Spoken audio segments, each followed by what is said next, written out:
오늘 우리에게 주신 하나님 말씀은 구약성경 예레미야 12장 1절부터 6절까지 말씀입니다. 구약성경 예레미야 12장 1절부터 6절까지 말씀입니다.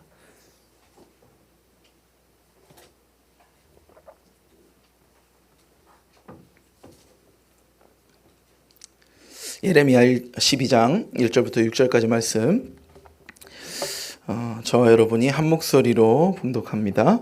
여호와여, 내가 주와 변론할 때에는 주께서 의로우시니이다. 그러나 내가 주께 질문하옵나니 악한 자의 길이 형통하며 반역한 자가 다 평안함은 무슨 까닭이니이까? 주께서 그들을 심으심으로 그들이 뿌리가 박히고 장성하여 열매를 맺었거늘 그들의 입은 주께 가까우나 그들의 마음은 머니이다. 여호와여, 주께서 나를 아시고 나를 보시며 내 마음이 주를 향하여 어떠함을 감찰하시오니 양을 잡으려고 끌어낸과 같이 그들을 끌어내시되 죽일 날을 위하여 그들을 구별하옵소서. 언제까지 이 땅이 슬퍼하며 온 지방의 채소가 마르리이까? 짐승과 새들도 멸절하게 되었사오니 이는 이 땅 주민이 악하여 스스로 말하기를 그가 우리의 나중 일을 보지 못하리라 함이니이다. 만일 내가 보행자와 함께 달려도 피곤하면 어찌 능히 말과 경주하겠느냐? 내가 평안한 땅에서는 무사하려니와 요단 강물이 넘칠 때에는 어찌하겠느냐? 내 형제와 아버지의 집이라도 너를 속이며 내 뒤에서 크게 외치나니 그들이 내게 좋은 말을 할지라도 너는 믿지 말지니라. 아멘. 할렐루야. 우리 좌우 앞뒤로 한번 인사할까요? 잘 오셨습니다. 하나님을 경험합시다. 마지막으로 이렇게 축복하겠습니다. 하나님과 동행하는 하루가 되기를 축복합니다. 아멘. 하나님의 말씀을 듣고 또 말씀이신 하나님께 순종함으로 오늘 하루도 하나님과 온전히 동행하는 저와 여러분 모두가 되기를 주님의 이름으로 축복합니다. 아마 오늘 오신 이 자리에 계신 우리 성도님들께서는 매주 하나님과의 그 만남을 사모하는 마음으로 수요 예배 자리를 사모하는 마음으로 이렇게 늘 찾던 이 자리 또 오신 분들도 계실 것 같고 또 특별히 이번 주일에 주보를 보시고 이번 주 수요일, 그러니까 오늘 말씀의 주제 영적 성장에 관심이 있어서 오신 분들도 더러 계시리라고 생각이 됩니다. 제가 보기에는 매주 은혜를 사모하시는 분들이 또 사모하시는 것 같아요. 그렇죠? 네, 귀한 하나님의 말씀의 은혜가 있기를 소망합니다. 이런 분들이 계실 수도 있습니다. 내가 신앙생활은 오래 하고 있는데 어느 순간부턴가 내 믿음이 더 이상 자라지 않고 제자리를 맴돌고 있다라고 느껴지거나 하나님 앞에 내가 특별한 죄를 짓고 있는 것도 아닌데 때로는 매일 경건 생활에 힘쓰고 있고 또 기도와 말씀 생활도 열심히 하고 있다고 생각하는데 내가 영적으로 매일 성장하고 있냐? 그거는 조금 갸우뚱하게 되는 그런 분들도 계실 수 있습니다. 오늘 우리에게 주신 하나님 말씀, 이 예레미야 12장 1절부터 6절까지 말씀은 그런 의미에서 저와 여러분의 영적인 성장에 큰 도움이 될 것이라 확신합니다. 사랑하는 여러분, 우리가 오늘 말씀을 본격적으로 나누기에 앞서서 우리 영적 성장에 대해서 나누기에 앞서서 우리에게는 한 가지 질문이 필요합니다. 무엇이냐면 영적 성장은 무엇인가? 라는 것입니다. 여러분에게는 영적 성장이 무엇입니까? 우리는 우리 자신에게 일어나는 어떤 변화를 영적 성장이라고 말할 수 있겠습니까? 평안을 얻는 것, 고난 주는 중앙, 또 맞아요. 귀한 영적 성장의 지표가 될 수 있을 것 같습니다. 어떻게 보면 많은 사람들이 믿음이 좋아지는 것, 그렇죠? 그리고 기적을 경험하는 것, 전에는 내가 이해되지 않았던 하나님의 말씀이 이제는 이해가 되는 것, 이런 것들을 보통 영적 성장이라고 많이 말을 하는 것 같습니다. 그런데 사실 이런 것들을 영적 성장이라고 우리가 단언지어서 이야기를 한다면 사실 우리 신앙에는 많은 문제가 생길 수 있습니다. 첫 번째로 우리가 믿음이 좋아졌다. 믿음이 좋아졌다라고 말하려면 그 기준이 무엇입니까? 어떻게 해야 믿음이 좋아지는 것입니까? 단순히 맹목적으로 하나님을 따르는 것입니까? 만약 그것이 믿음이 좋아지는 것이라고 한다면 우리가 우리의 삶에 다시 찾아온 고난 앞에서 우리의 믿음이 흔들리는 것을 본다면 그것은 우리의 그런 믿음이 영적 성장이 퇴보한 것입니까? 그렇게 얘기할까요?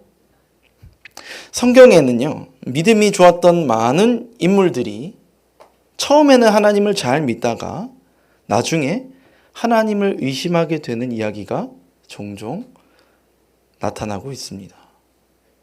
죽음을 앞둔 옥에 갇힌 세례 요한이 그랬고, 예수님의 죽음 앞에 예수님을 부인했던 제자들과 베드로가 특별히 그랬습니다. 결국 이들의 믿음이 그러면 퇴보했다라고 우리는 말할 수 있겠습니까? 시편의 상당수를 기록한 다윗도 자신에게 찾아온 그 삶에 찾아온 고난 앞에서 하나님께 원망하는 모습을 보입니다. 시편 1절과 13절 말씀입니다. 우리 한번 읽겠습니다. 여호와여 어찌하여 멀리 서시며 어찌하여 환난 때에 숨으시나이까? 어찌하여 악인이 하나님을 멸시하여 그의 마음에 이르기를 주는 감찰하지 아니하리라 하나이까? 이 두 절 말씀에 등장하는 어찌하여 라는 표현은 단순히 질문이 아닙니다. 하나님, 그때 왜 그렇게 하셨습니까? 이런 궁금증이 일반적인 질문이 아닙니다. 사실 이 표현은 하나님을 향한 강한 탄식과 억울함에서 나오는 말입니다. 어찌하여 그렇게 하셨습니까? 이런 말입니다. 하지만 평생을 하나님과 동행했던 이 다윗이 고난 앞에서 일시적으로 하나님을 원망했기에 그의 영적 성장이 퇴보했다라고 우리가 이야기할 수 있는 것일까요? 그럴 수 없겠죠. 두 번째로 하나님의 기적을 경험하는 건 어떻습니까?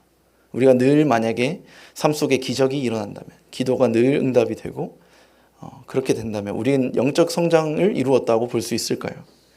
불치병이 낫고 재정의 문제가 해결되기도 하고 자녀가 드디어 공부를 열심히 하고 좋은 대학에 들어가려고 하는 것, 깨어진 관계가 회복되고, 어떻게 보면 이런 것들은 우리 삶에 너무나도 분명하게 하나님께서 일하셨다라는 증거가 되기도 합니다. 하지만 우리는 이것을 영적 성장의 전부라고 이야기할 수는 없습니다.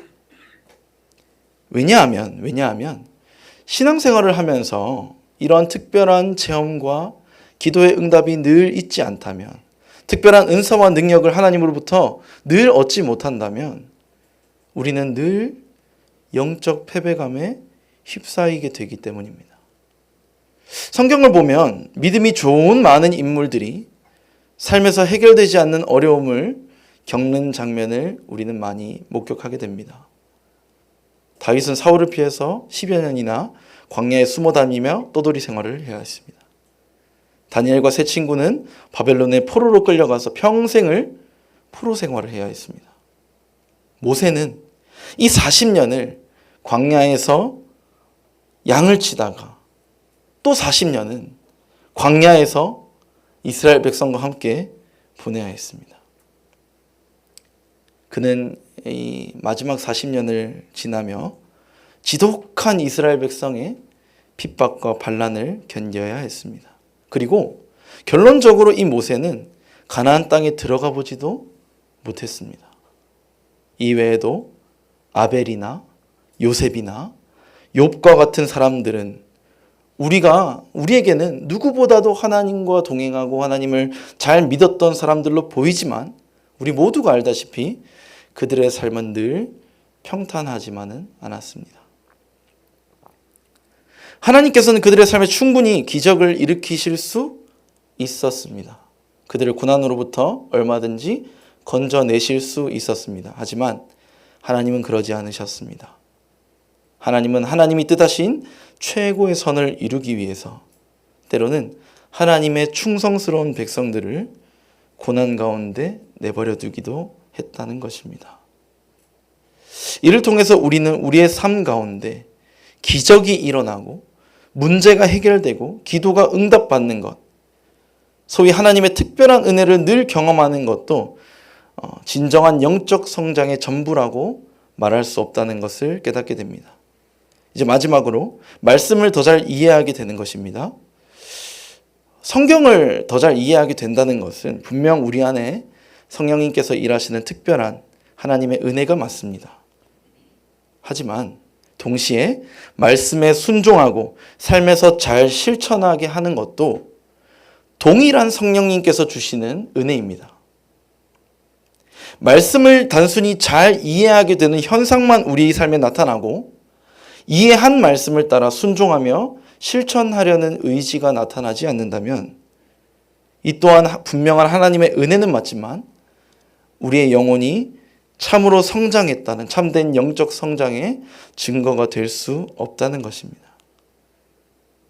사랑하는 성도 여러분, 이쯤 되면 그렇다면 무엇이 과연 영적 성장일까요? 우리는 어떤 것을 기준으로 우리의 영혼이 참된 영적 성장을 이루었다고 판단할 수 있겠습니까? 우선 참된 영적 성장의 세 가지 기준에 대해서 말씀드리겠습니다. 첫 번째는 이전보다 더 하나님이 누구신지 잘 알게 되는 것입니다. 두 번째는 하나님을 늘 일상 가운데서 경험하는 것입니다. 마지막으로 세 번째는 하나님을 강하게 신뢰할 수 있게 되는 것입니다. 이 영적으로 성장한다는 것은 마치 어린아이가 점점 자라서 청소년이 되고 청년이 되는 것과 비슷합니다. 저희 집에 롱원이가 있는데요. 아기 때는 이제 금방 응양에 태어난 지 얼마 안 됐을 때는 뭐 엄마가 누구인지 아빠가 누구인지 알 수가 없습니다. 그냥 나에게 밥을 주고 우유를 주고 내 기저귀를 갈아주는, 어떻게 보면 나에게 필요한 존재라고 인식되니까 엄마 아빠를 붙잡게 되는 겁니다. 이 정도로 그냥 부모의 존재를 인식했습니다. 그런데 이제 점점 자라면서 어떻게 되었을까요? 이제는 엄마 아빠를 분명히 알게 되었습니다. 내 엄마는 누구인지, 아빠는 누구인지, 엄마 아빠는 어떤 성격의 사람들이고 엄마 아빠는 내가 어떤 행동을 할 때 좋아하고 어떤 행동을 할 때 싫어하게 되는지 점점 알게 된 것입니다. 사랑하는 여러분, 이것이 바로 성장입니다. 신앙이 어릴 때는 하나님이 누구신지 정확히 잘 모릅니다. 알 수가 없습니다. 교회 처음 나온 초신자가 성경에 나오는 하나님이 어떤 분인지, 대체 어떤 성품을 가지셨고 우리에게 어떤 일을 하셨는지 정확하게 알 수도 없을 뿐더러 처음에는 사실 하나님에 대해 크게 관심이 없습니다. 그 하나님이 누구시던 간에 내 문제를 해결해 주고 내 필요를 채워주기에 하나님을 믿게 되는 것입니다. 하지만 신앙이 점점 자라가면서 하나님이 누구신지를 깨닫게 됩니다. 하나님은 이 세상을 만드신 전능하신 창조주라는 사실을 알게 됩니다. 사랑의 아버지라는 것을 알게 됩니다. 거룩한 분이라는 것을 알게 되고 그분은 죄를 끔찍히 미워하시며 정의와 공의를 사랑하신다는 것을 알게 됩니다. 사랑하는 여러분, 오늘의 이 순서를 꼭 기억하시기 바랍니다. 하나님을 알고 하나님을 늘 경험하고 하나님을 신뢰하는 것입니다. 하나님을 잘 알고 하나님을 늘 경험하고 하나님을 신뢰하는 것입니다. 이 순서가 정말 중요합니다. 왜냐하면 하나님은 하나님을 알 수 있도록, 우리에게 하나님에 대해 알 수 있도록 말씀을 먼저 주셨기 때문입니다.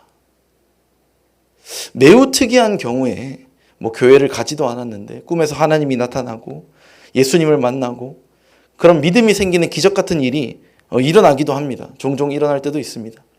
하지만 우리는 하나님께서 하나님 자신을 알게 하시는 이 성경 말씀을 통해서 하나님을 먼저 알아가야 한다는 것입니다.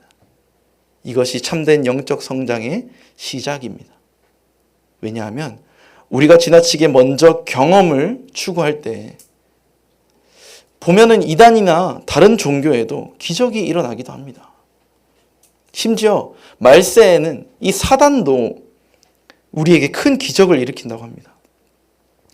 우리가 만약에 하나님에 대해 아는 것이 적고 신비한 경험을 추구하는 것이 높다면 우리는 자칫 잘못된 신앙에 빠질 수 있다는 것입니다. 요한계시록 13장 13절부터 15절까지 말씀입니다. 같이 읽겠습니다.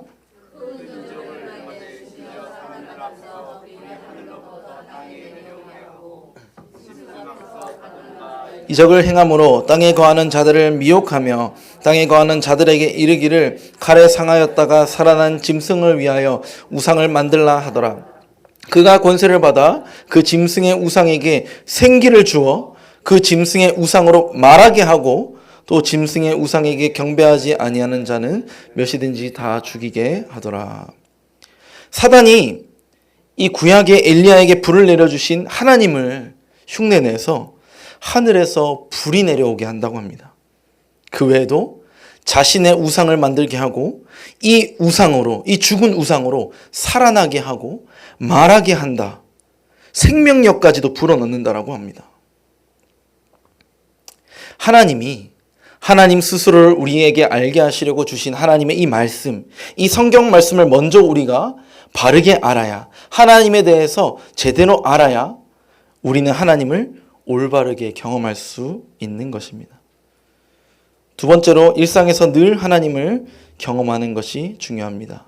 말씀을 통해서 하나님을 올바르게 아는 사람은 일상에서 하나님을 경험하기를 힘씁니다. 이것을 다른 말로는 하나님과 동행한다 라고 표현하기도 합니다. 일상에서 늘 특별한 일이 일어나거나 기적 같은 일이 일어나지 않아도 오히려 평범하고 때로는 성경의 여러 인물들처럼 어려움과 고난 중에 있어도 하나님을 늘 바라보며 하나님과 함께 할 수 있다는 것입니다.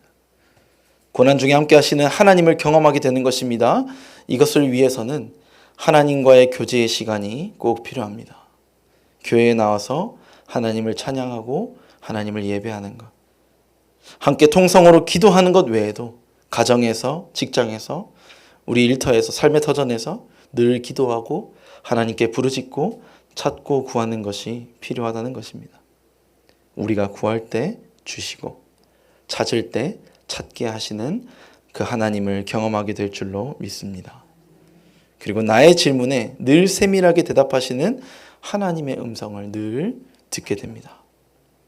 일상 중에도 늘 기도하며 하나님의 목소리를 마음으로 듣고 하나님과 늘 동행함으로 우리의 삶이 생명력이 넘쳐나고 어떤 악의 유혹으로부터 어떠한 악의 유혹으로부터도 넉넉히 이길 수 있게 됩니다.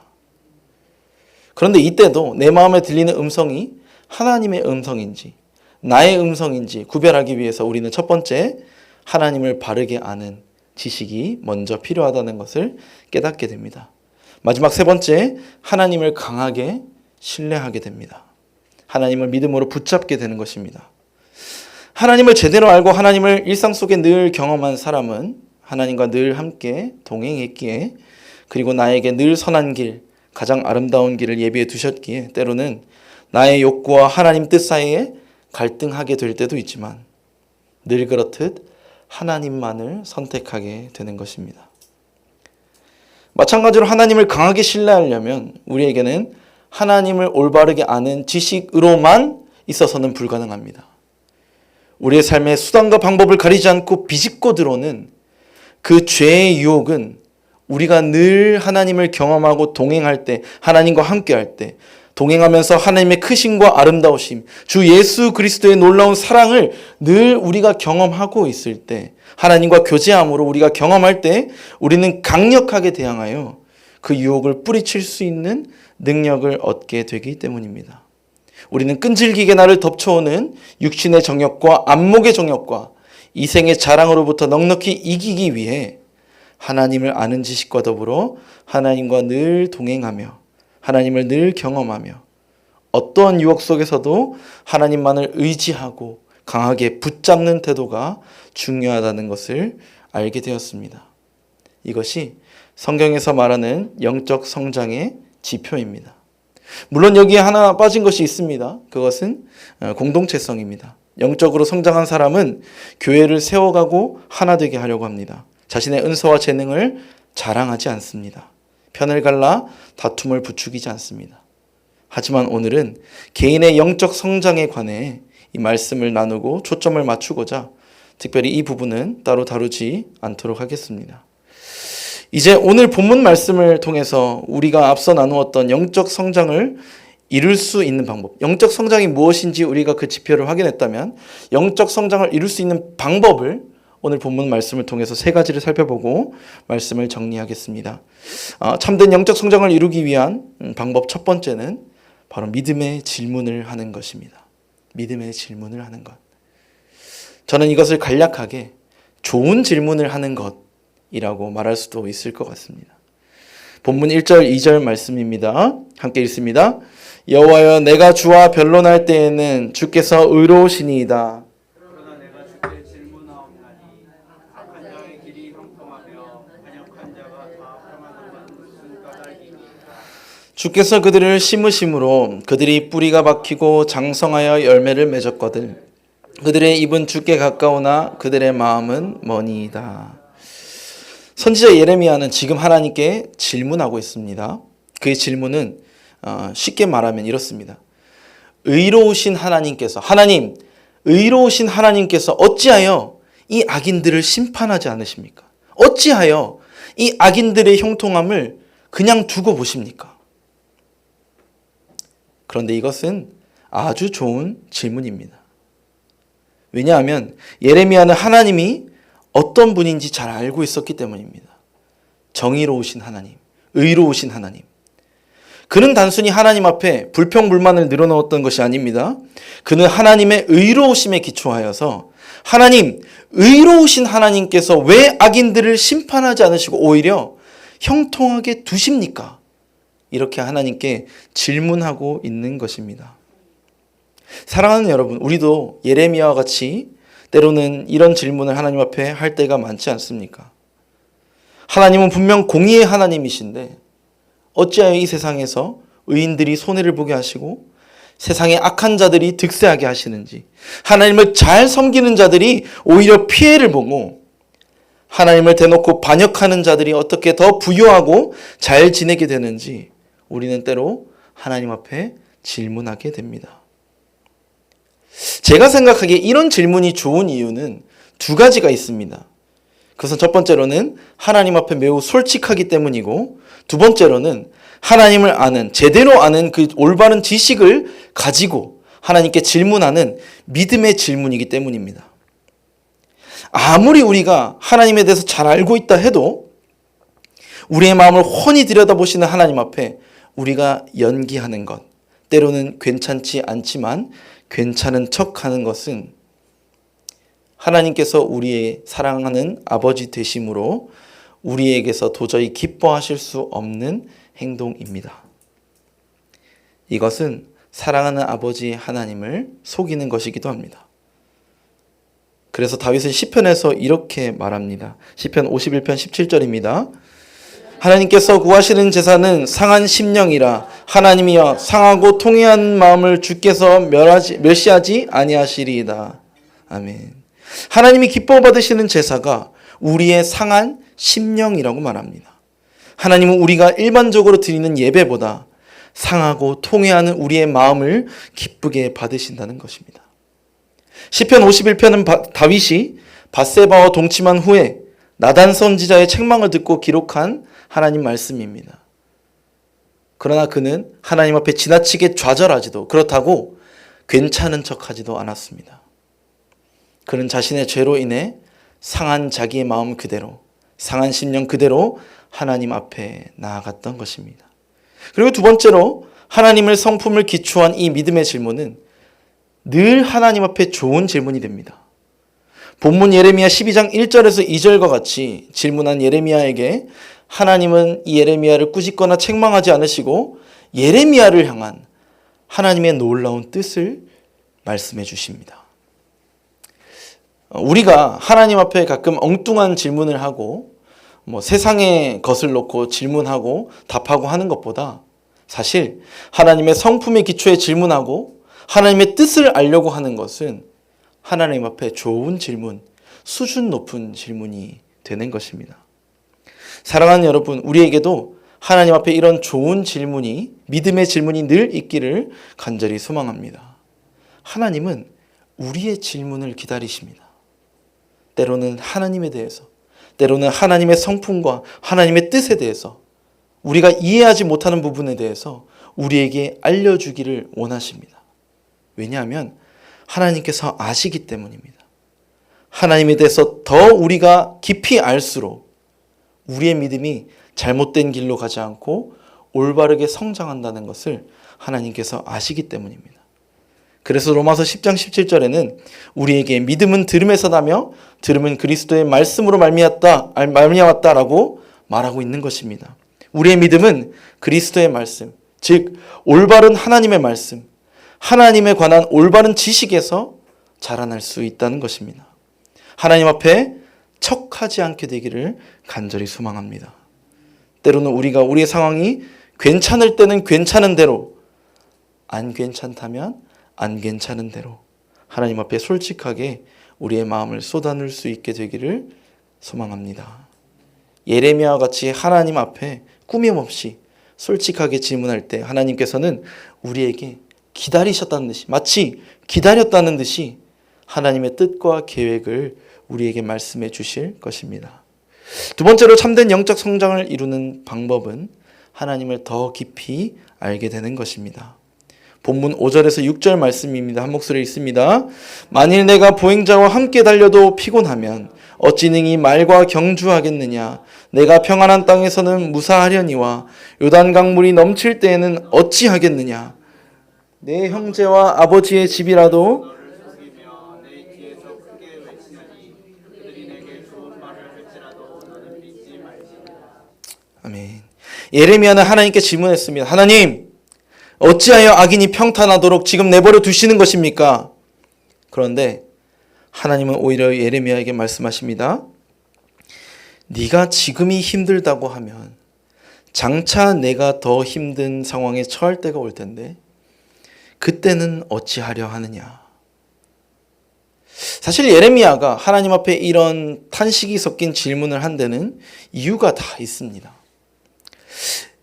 예레미야에 대해서 간략하게 좀 설명을 드리겠습니다. 예레미야는 16세에서 18세 정도로 아주 어린 시절에 하나님의 선지자로 부름받았습니다.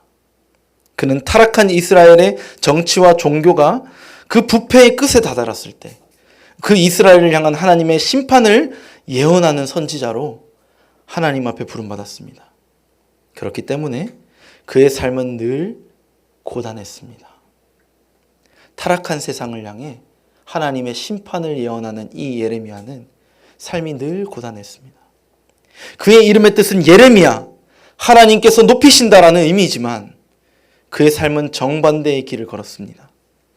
같은 민족에게 하나님의 심판을 전한 선지자였기 때문에 그는 민족의 배신자였고 변절자였으며 그는 같은 민족과 친척, 심지어 가족으로부터 미움과 괴롭힘을 당해야 했습니다. 그것이 조금 전 읽은 본문 6절의 내용인 것입니다. 정작 예레미야는 자신들의 죄로 인해 멸망당할 위기에 처한 자기 민족, 그 이스라엘을 향해 늘 울며 기도하는 눈물의 선지자였습니다. 자신의 백성들을 위해 늘 울며 기도했습니다. 눈물의 선지자였습니다. 그러나 그의 민족들은 그를 매우 싫어했습니다. 그래서 틈만 나면 예레미야를 죽이려 했습니다. 실제로 오늘 본문이 기록된 예레미야 12장 그 직전에 예레미야 11장 후반부에는 그와 같은 출신의 아나돗 사람들이 예레미야를 암살하려고 시도했던 장면이 등장합니다. 사람들은 참된 하나님의 말씀을 전하며 자신들의 죄를 책망한 예레미야를 미워하고 늘 평안하다 말하는 그 거짓 선지자들의 말에만 귀를 기울였습니다. 예레미야가 계속해서 자신들의 죄를 책망하고 꾸짖자 자신들의 잘못을 드러내자 그를 수차례 죽이려고 들었습니다.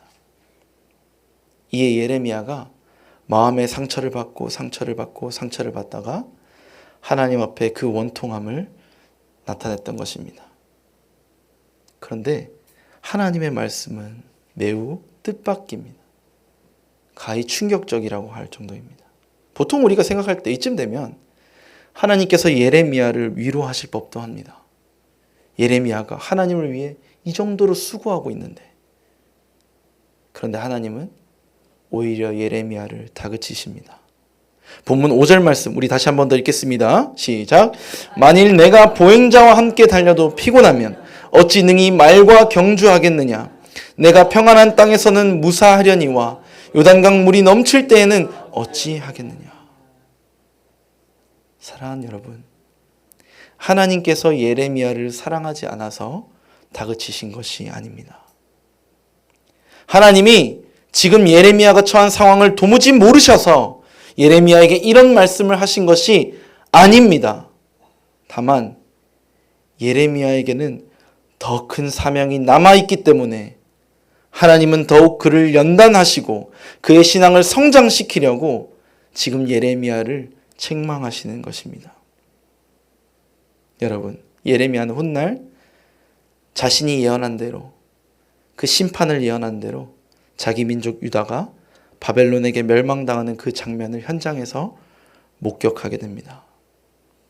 그는 그의 민족들이 끔찍한 고통을 당하는 중에도 끝까지 하나님의 말씀을 전하는 그 사명을 완수해야 했습니다. 성문이 불탔고 사방에는 탄 냄새와 동포의 시체와 불타버린 집들이 가득했을 것입니다.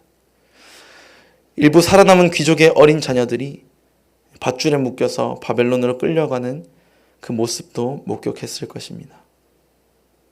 그러나 예레미야는 그 와중에도 하나님의 말씀을 전하며 민족을 회개케 하는 사명을 감당해야 했습니다.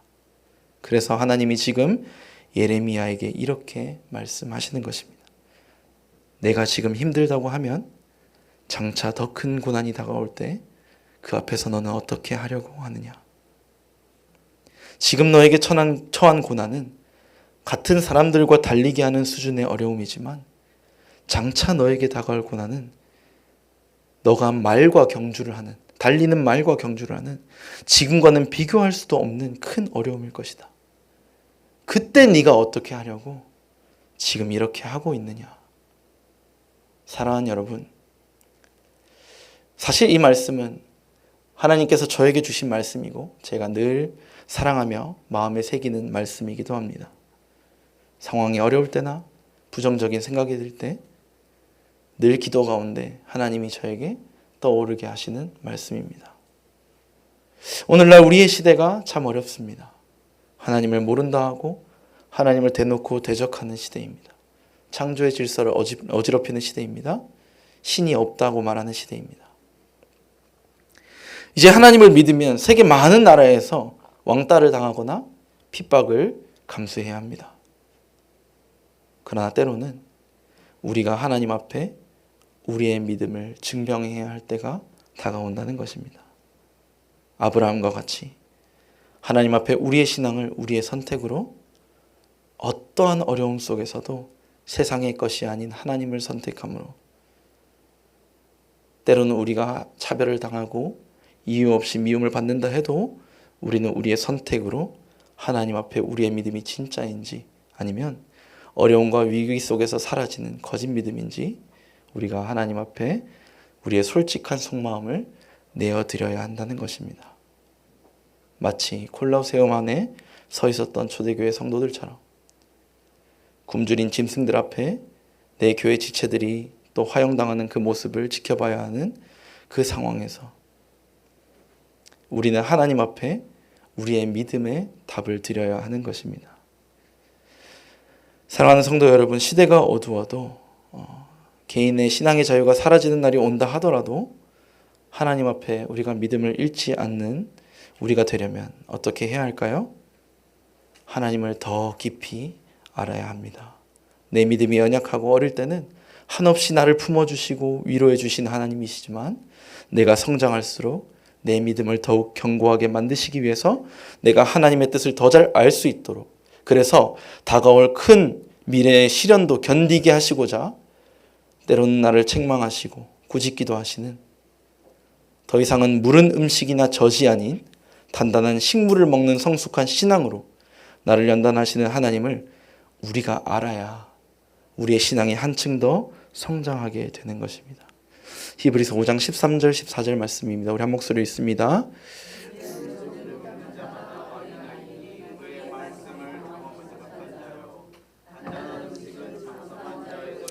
그들은 지각을 사용함으로 연단을 받아 선악을 분별하는 자들이니라. 그들은 지각을 사용함으로 연단을 받아. 마지막 참된 영적 성장의 세 번째 방법입니다. 하나님의 말씀에 온전히 복종하는 것입니다. 예레미야 11장 후반부부터 12장까지의 내용에 이스라엘 민족이 행한 이 악이 얼마나 큰지 예레미야가 하나님 앞에 고발하는 내용이 다 나옵니다. 그들은 하나님의 선지자 이 예레미야를 도살당하는 양같이 죽이려 했고 12장 4절에 그들의 죄악으로 온 땅도 슬퍼하며 채소가 마르고 짐승과 새들이 멸절하게 되었다고 합니다. 결국 하나님은 이런 이스라엘 백성을 향하여서 하나님의 진노와 심판을 더 이상 참지 않으십니다. 그들을 모두 심판하셨습니다. 그런데 그 심판당한 이스라엘 백성 가운데는 하나님의 선지자 예레미야가 함께 있었습니다. 예레미야는 포로된 이스라엘 백성과 함께 바벨론의 포로로 끌려가게 됩니다. 그곳에서 예레미야는 또 한 번의 기회를 얻게 됩니다. 이 바벨론 사령관 느부사라단이라는 사람이 예레미야를 포로로부터 석방해주고 자유인으로 되게 합니다. 왜냐하면 예레미야가 그 당시에 선포했던 하나님 말씀이 우리가 바벨론에 항복해야 한다. 이것은 하나님께 심판이기 때문에 우리가 바벨론을 대항하여 싸우는 것이 아니라 우리가 바벨론에게 항복해야 한다 라고 외쳤기 때문에 이스라엘 민족에게 예레미야는 큰 숙적이었지만 바벨론에게 예레미야는 그렇게 적대감을 나타낼 만한 인물이 아니었던 것입니다. 그래서 이 바벨론의 사령관 느부사라단이 예레미야를 포로로부터 풀어줍니다. 자유인이 되었습니다. 이제 예레미야는 자기가 원하는 곳은 어디든 갈 수 있게 되었습니다. 근데 예레미야가 어떻게 한지 아십니까? 예레미야는 계속해서 바벨론에 머물며 포로된 자기 민족 이스라엘과 함께하기를 선택합니다. 사랑하는 여러분, 예레미야가 이쯤 되면 이제는 예레미야의 그 훗날이 평안할 때가 되지 않았습니까? 평생 하나님의 선지자로 하나님의 말씀을 전하며 동족에게 미움받고 가족에게 미움받고 살해당할 위기도 여러 번 처했는데 그가 그 민족을 위해 자기 모든 것을 포기하고 다시 또 포로로 돌아와서 그들과 함께하기를 선택합니다. 이쯤 되면 하나님께서 이 예레미야의 인생을 축복하시고 인생이 평안하고 그 마지막이 평안해야 하지 않겠습니까? 그런데 예레미야는 결국 자신의 민족들에게 납치돼서 애굽으로 끌려갔다가 거기서 최후를 맞이하게 됩니다. 사랑하는 여러분, 거기서도 예레미야는 백성들을 향해 외쳤습니다. 하나님께로 돌아가자. 여호와께로 돌아가자. 하나님께로 돌아가야 한다. 우리가 블레셋을 피하려고 애굽으로 나려가면 우리는 모두 죽는다. 하나님의 말씀이 임했습니다. 블레셋을 피해 애굽으로 내려가면 너희는 모두 죽을 것이다. 우리는 모두 죽는다. 우리가 애굽으로 피하는 것이 아니라 하나님께로 돌아가야 한다. 근데 그 예레미야를 미워했던 백성들이 예레미야를 납치합니다. 그리고 자신들과 함께 애굽으로 내려가 버립니다. 그 애굽에서도 끝나지 않는 예레미야의 설교에 하나님께로 돌아가야 한다 그 외침에 백성들은 이렇게 대답합니다. 예레미야 44장 15절 후반부부터 17절입니다. 한 목소리 읽습니다. 모든 백성의 무리가 예레미야에게 대답하여 이르되 내가 여호와의 이름으로 우리에게 하는 말을 우리가 듣지 아니하고 우리 입에서 낸 모든 말을 반드시 실행하여 우리가 본래 하던 것 곧 우리와 우리 선조와 우리 왕들과 우리 고관들이 유다 성읍과 예루살렘 거리에서 하던 대로 하늘의 여왕에게 분향하고 그 앞에 전제를 드리리라. 그때는 우리가 먹을 것이 풍부하며 복을 받고 재난을 당하지 아니하였더니. 우리는 예레미야 당신의 설교를 듣지 않을 것입니다. 예레미야 당신의 설교를 듣지 않습니다. 오히려 우리가 우상을 섬길 때 우리는 부유했고 풍요로웠습니다. 우린 다시 우상을 섬길 것입니다. 하지만 이러한 백성을 두고 더는 지켜보지 못하겠다며 예레미야가 그 자리를 떠나지 않았습니다. 그곳에서, 애굽에서 예레미야는 하나님의 말씀대로 자기 백성과 함께 바벨론의 두 번째 침략을 경험하고 결국은 바벨론이 애굽을 침략하면서 예레미야의 이야기, 예레미야서는 여기서 끝나게 됩니다. 사랑하는 성도 여러분, 겉으로 드러난 삶을 볼 때 이 예레미야의 삶은 아주 비참했습니다.